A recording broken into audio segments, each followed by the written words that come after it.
ได้ไปหาเพราะว่ายากงานที่ทำบ่ได้ใจ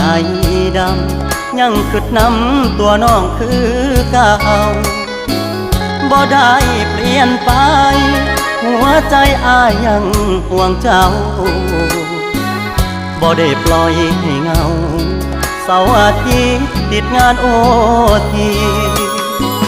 ได้แต่โทรหา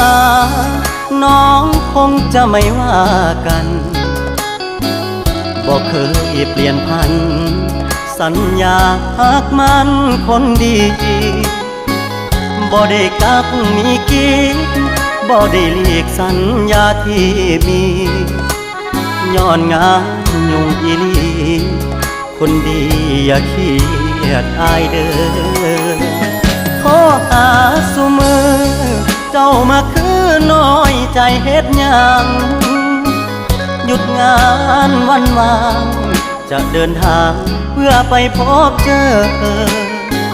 อย่ามาสงสัยว่าอายมีใครแทนเธอหักมันเสมอบอกเคยเพลอสิคิดนอกใจ